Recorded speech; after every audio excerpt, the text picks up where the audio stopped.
धन्यवाद, बहुत आभार। आज आप हमारे बुलाने पर यहाँ आए।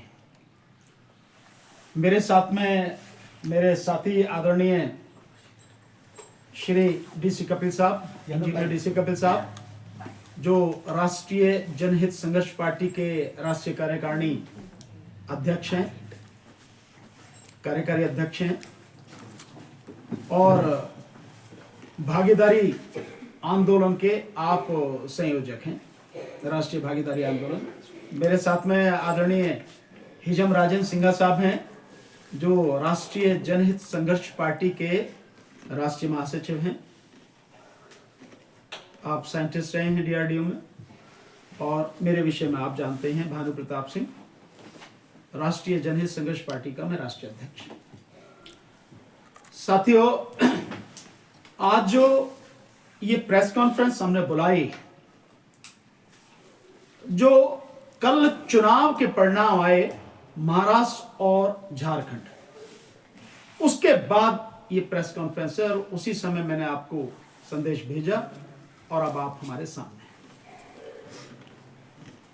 2024 का जो महाराष्ट्र का और झारखंड का कल चुनाव हुआ है, उसके जो परिणाम हैं वो निहायत ही चौंकाने वाले परिणाम हैं। और वो चौंकाने वाले इसलिए हैं कि जितने भी आप वरिष्ठ पत्रकारों को देखोगे या और पत्रकारों को देखोगे, और आप में से भी कई साथी, जैसे आप संदीप जी हैं जनता लाइव वाले, और आप कई साथी आपने महाराष्ट्र चुनाव कवर किया है, जमीन पे जाके लोगों से आपने बात की है। और वो जो बात आप सबने की, वरिष्ठ पत्रकारों ने की, उसका केवल एक ही निष्कर्ष था जो सामने आ रहा था। हर एक के मुंह से यही बात निकल रही थी कि भाई इस बार महाराष्ट्र में जबरदस्त तरीके से बीजेपी की हार होगी और जो इंडिया गठबंधन है वो सरकार बनाएगा। आप लोग सबके मुंह से बात निकल रही थी, लेकिन जो परिणाम आए हैं वो बिल्कुल उलट हैं। ये परिणाम जो जमीनी स्थिति थी, उस जमीनी स्थिति से बिल्कुल उलट है। जमीनी स्थिति यह नहीं थी कि बीजेपी इतने बड़े मार्जिन के साथ में, इतने भारी बहुमत के साथ में जीत जाएगी। ये यूं कहो कि जो एनडीए अलायंस है वो इतने भारी बहुमत के साथ में जीत जाएगा। बिल्कुल अलग, अप्रत्याशित। अब लोग बड़े बड़े तर्क दे रहे हैं। एक कोई तर्क कह रहा है कि भाई ये पूरा इलेक्शन आरएसएस ने लड़ा इसलिए जीते हैं, और कोई ये कह रहा है कि 35 से 40% वोटर जो था, जब उससे पूछा गया सर्वे में, वो ये बता रहा था कि भाई अभी हमने डिसाइड नहीं किया, डिसाइड करेंगे, देखेंगे अभी। अब दोनों स्थिति में कि जो लोग ये बात कह रहे थे कि आरएसएस ने ये चुनाव लड़ा है, आरएसएस के हवाले कर दिया था बीजेपी ने, तो क्या आरएसएस ने लोकसभा चुनाव नहीं लड़ा था? जो 5 महीने पहले लोकसभा चुनाव के जो नतीजे आए थे, तब क्या करा था आरएसएस ने? क्या ये मान सकते कि आरएसएस ने वो चुनाव नहीं लड़ा? क्या महाराष्ट्र के चुनाव उसके लिए लोकसभा चुनाव से भी ज्यादा महत्वपूर्ण था? नहीं। दूसरी बात, जो 35 से 40% वोटर जिसकी बात कर रहे हैं वो साइलेंट था, वो कहीं भी वो कह रहा था कि भाई अभी डिसाइड नहीं, क्या करेंगे, देखेंगे क्या स्थिति है। तो क्या वो सारा का सारा डिसाइड करके बीजेपी के खाते में चला गया? क्या इंडिया अलायंस के साथ में चला गया क्या? तो ये जो तर्क है, और एक और तर्क वो लाडली बहना योजना जिसमें पैसे दिए गए 1,500, जो कहीं 3,000 तक कर देंगे आगे आने वाले समय में, सिर्फ इसी से अगर ये थी, तो ये तो आपने झारखंड में देखा मैया योजना, वहां भी थी। तो अगर इसका असर वहां पे था, वहां जो आरएसएस का और इनका असर जो है वहां पे महाराष्ट्र में था, तो झारखंड में क्यों नहीं हुआ? जबकि आदिवासियों को हिंदू बनाने के लिए तो लगातार आरएसएस काम कर रही, उनकी वनवासी योजना वगैरह जो है जो लगातार चल रही हैं, उन पर काम कर रहे हैं वो सालों से, तो वहां क्यों नहीं असर हुआ? ये सारी की सारी चीजें केवल और केवल जो मशीन में धांधली की है, इलेक्शन कमीशन ने जो धांधली की है, अधिकारियों के माध्यम से जो धांधली की गई है इलेक्शन में, और धांधली और बेईमानी करके ये चुनाव जो जीता गया है, उसको सिर्फ ढांकने के लिए है, उसको सही बताने के लिए है, कि उस पर नजर ना चली जाए किसी भी तरह से कि मशीन में किस तरह से धांधली की, किस तरह से बेईमानी हुई है। सिर्फ उसको ढकने के लिए ये सारी चीजें, ये सारे आर्गुमेंट दिए जा रहे हैं। और वैसे भी जो जीत जाए उसके पक्ष में कितना ही चाहे आप तर्क बना रहे हो, लेकिन सच्चाई इससे अलग है। और सच्चाई कहां से आपको पता लगेगी? सच्चाई पता लगेगी जब 20 तारीख को चुनाव हो गए, यानी वोटें पड़ गई, मतदान हो गया, उसके बाद में इलेक्शन कमीशन ने जो वोटिंग परसेंटेज दिया 22 तारीख को, उस वोटिंग परसेंटेज में 1.03% की बढ़ोतरी हो गई, 1.03% की बढ़ोतरी हो गई। कहने में 1.03 बड़ा छोटा सा लगता है, लेकिन महाराष्ट्र में जितने वोटर हैं अगर उसको सब कैलकुलेट करते हैं तो ये आता है 10 लाख वोट बढ़ा ली गई। 10 लाख वोट। आपने आपसे पहले कभी देखा था कि ऐसे वोट बढ़ती हैं?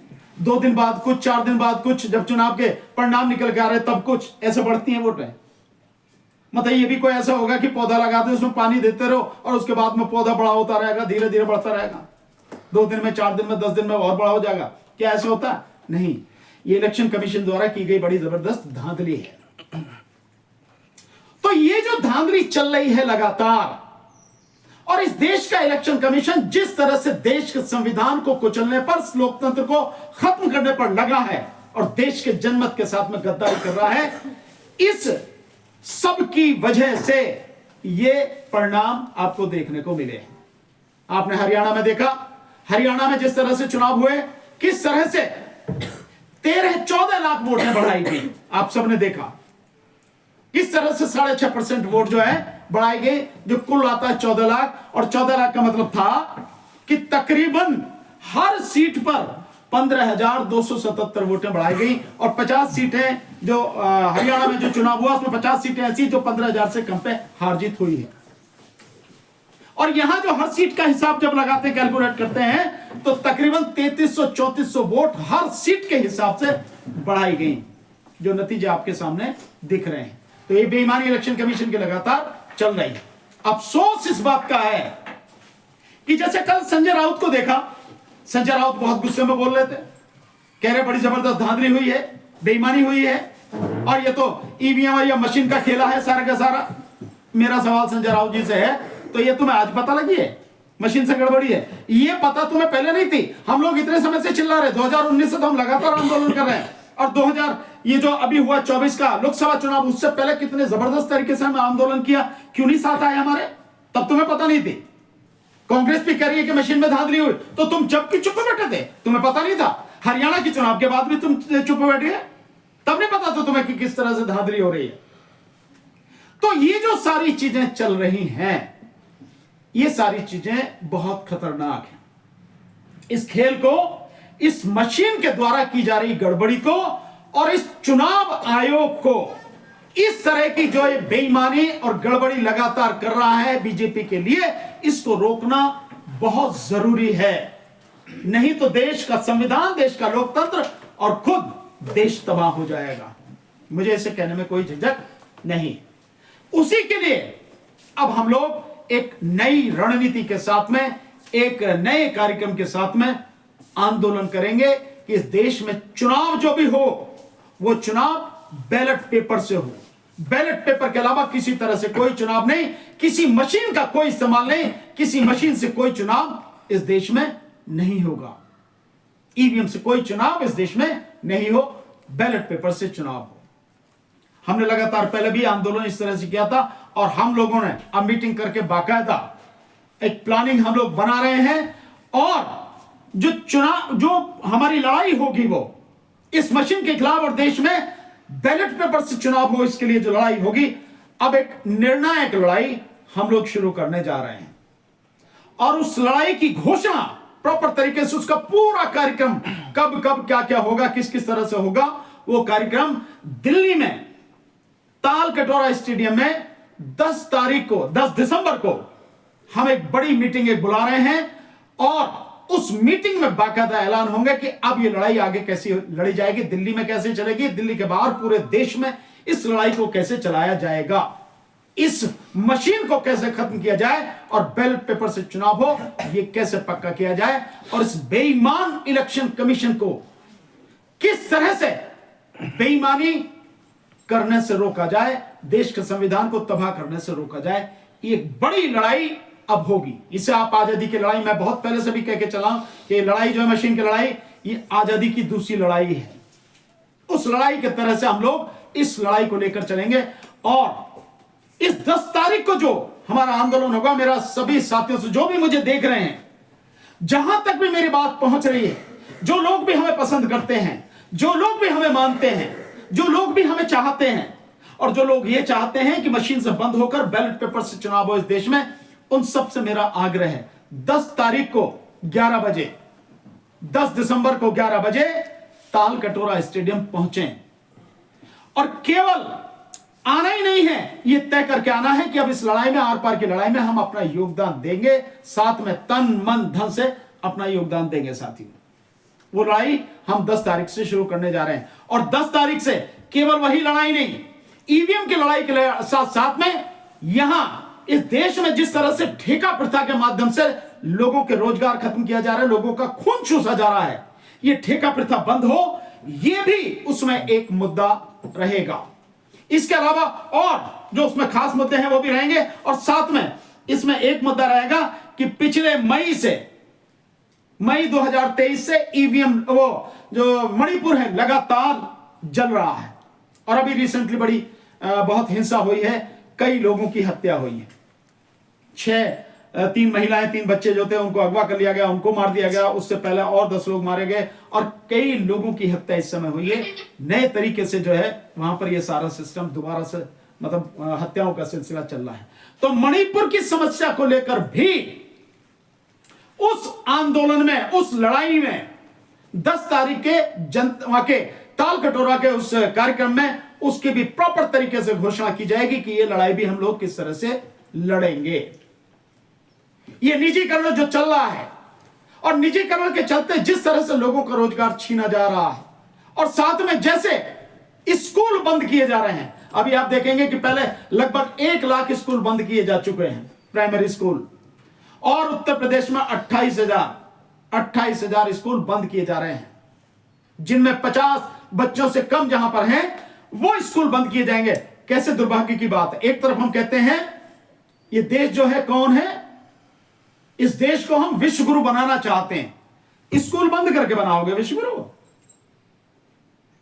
ताला लगा के स्कूल कॉलेजों पे विश्व गुरु बनाओगे?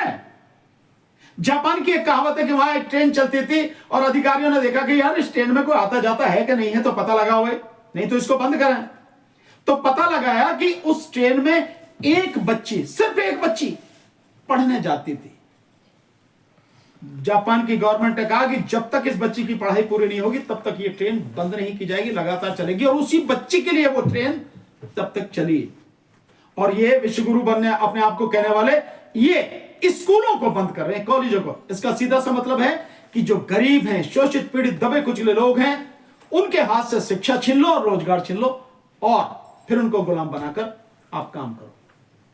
ये सारी स्थिति है, इनको लेकर हम लोग आंदोलन 10 तारीख को जबरदस्त तरीके से, बड़ा हमारा कार्यक्रम है, बड़ी हमारी मीटिंग है। सभी लोगों से हम रिक्वेस्ट कर रहे हैं, सब लोग आए, रुके नहीं साथियों। बनानी है, रणनीतिक तरीके से बनानी है और उसी दिन घोषणा भी करनी है। सबको आना है, घर में नहीं बैठना। 10 दिसंबर को हमें नहीं चाहिए ये कि आप घर में बैठ के उस पर व्हाट्सएप पे कहते रहो हाँ बहुत बढ़िया, 4 लाइन लिख के कहते हो अरे भानु जी आपसे बढ़िया कौन, आप सारी बात सही कह रहे, यू आर 100% राइट। इसे नहीं चाहिए, साथ में आओ अगर इसको गंदगी को साफ करना है। नहीं तो आपने देखा उत्तर प्रदेश में किस तरह से रिवॉल्वर दिखा के लोगों को वोट डालने से रोका गया, विशेषकर मुस्लिम समाज को। और कुंदर की जो है यहां पे मुरादाबाद में, उत्तर प्रदेश मुरादाबाद बाई इलेक्शन कुंदर की जो हुआ, वहां तो मुस्लिमों को, जाटवों को और यादवों को वोट डालने से रोका गया। यह स्थिति है आज की तारीख में, यानी आपको पुलिस के दम पर रोका जाएगा, वोट नहीं डालने दी जाएगी। तो अगर आपको वोट नहीं डालने दी जाएगी, मशीन में घपला होगा, बेईमानी होगी, अधिकारी और इलेक्शन कमीशन के माध्यम से इलेक्शन लूट लिया जाएगा, तो आप क्या करेंगे साथी? इसलिए 10 दिसंबर को मेरा सबसे निवेदन है कि वो साथी आए और सबके सब साथी मिलके वाकई में अगर ईवीएम को हटाना चाहते हैं, इस मशीन को हटाना चाहते हैं, तो हमारा साथ दें। और आपके साथ में, वैसे मुझे मालूम है कि मैं कह भी लूंगा तो भी कोई असर नहीं पड़ेगा, पर फिर मैं विपक्ष से निवेदन करता हूं, विपक्ष से अनुरोध करता हूं, आग्रह भी करता हूं, ये जो आप काम कर रहे हो ना कि चुप बैठे रहते हो, मोदी को एक सेकंड भी चैन से नहीं बैठने देना था जब तीन बड़ी बड़ी एजेंसियों ने यह बता दिया कि 2024 के लोकसभा चुनाव में कितनी बड़ी धांधली हुई है और लगभग 5 करोड़ वोट हैं। एग्जैक्ट जो थी 4,65,46,885 वोटें जो बढ़ाई गई, वो वोटें बढ़ा के 79 सीटें बीजेपी जीत के आई। अगर वो 79 माइनस कर दो तो 160 पे बीजेपी टिक जाती थी, खत्म हो जाता था। इतने सब कुछ सबूत होने के बाद जो सिविल सोसाइटी के लोग हैं और जो 3 एजेंसियां हैं जिसमें वोट फॉर डेमोक्रेसी है, जिसमें वो है अपना एडीआर है, और इस तरह के लोग जब आपके सामने दवायर है, ये सब सबूत दे रहे हैं, फिर भी आप नहीं बोल रहे हैं। मोदी को तो एक सेकंड चैन से नहीं बैठने देना था, लेकिन विपक्ष एक शब्द नहीं बोला, एक शब्द, और आप बोल रहे हैं गड़बड़ी है, मशीन में गड़बड़ी है। अब तो तुम्हारे मुंह पे ताले कहां लग गए? क्यों नहीं लड़े सब? आज पत्रकार कह रहे हैं आपसे, कल सारे के सारे पत्रकार कह रहे हैं कि भाई ये जो भी लोग हैं, अभी अखिलेश यादव जी की मैं प्रेस कॉन्फ्रेंस देख रहा था, उसमें भी यही पूछा गया कि वकील जब लड़ रहे थे तो आप क्यों नहीं उसके साथ में हुए, क्यों बात थी? तो ये जब पत्रकार आपसे कह रहे हैं कि वो वकील लड़ रहे थे, सामाजिक कार्यकर्ता लड़ रहे, आपने क्यों नहीं साथ दिया? तो मैं इन विपक्ष के तमाम दलों से, कांग्रेस से, समाजवादी पार्टी से, तो ये जो आपके टीएमसी है इनसे, और डीएमके हैं इनसे, जितने भी पार्टी हैं, मैं सबसे आग्रह करता हूं इस मशीन को हटाने की लड़ाई में, और बैलेट पेपर से चुनाव हो, इस लड़ाई में हमारा साथ दो, नहीं तो जनता तुम्हें भी माफ करेगी नहीं इस बार। तो राष्ट्रीय जनहित संघर्ष पार्टी इसने पूरी तरह से तय किया है कि राष्ट्रीय जनहित संघर्ष पार्टी अपने और कुछ साथी हमारी पार्टियां, उन सबके साथ बैनर तले इस लड़ाई को अब निर्णायक रूप से लड़ेंगे, जिसकी घोषणा 10 दिसंबर को तालकटोरा में की जाएगी। सबसे निवेदन है सब लोग आए, और अब मैं चाहूंगा